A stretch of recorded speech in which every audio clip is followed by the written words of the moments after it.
Ce muffin-là contient 25 grammes de sucre, ce qui équivaut à peu près à ceci. Cette banane-là, elle contient 32 grammes de sucre, ce qui équivaut à peu près ceci. Ce muffin-là contient aussi 370 calories.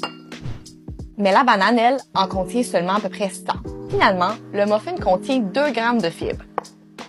Et vous connaissez l'exercice, la banane, elle, en contient seulement 1 gramme.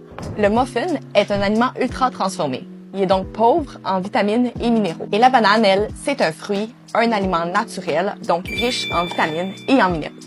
Faut arrêter de juger les aliments sur des parties, parce que c'est ce qui peut arriver. On pourrait dire que la banane est moins bonne que le muffin parce qu'elle contient 2 fois moins de fibres. Au contraire, comme la banane est un aliment naturel, on pourrait dire qu'elle va être meilleure pour la santé qu'un muffin qui est un aliment ultra transformé. On pourrait aussi dire que cette banane-là est meilleure parce qu'elle contient moins de calories que le muffin dans un contexte de perte de poids. Tout ça, ça devient vraiment mêlant. Qu'est-ce qui est vraiment bon? Qu'est-ce qui l'est pas? Qu'est-ce qui est santé? Qu'est-ce qui ne l'est pas? Au lieu d'attribuer des valeurs morales aux aliments, une meilleure idée, ça serait d'essayer de comprendre que tous les aliments ont plusieurs composants et que c'est impossible de les classer dans la catégorie bonne ou dans la catégorie mauvaise dans le contexte de l'alimentation globale. Ça va juste faire un ramassis de contradictions d'essayer de faire ça. Tu pourrais manger ce muffin-là, puis te sentir tout mal, te dire que c'était pas bon pour toi. Mais si tu avais mangé ce muffin-là dans une journée où le reste de ton alimentation était super équilibré, super dense en nutriments, est-ce qu'il serait toujours aussi mauvais?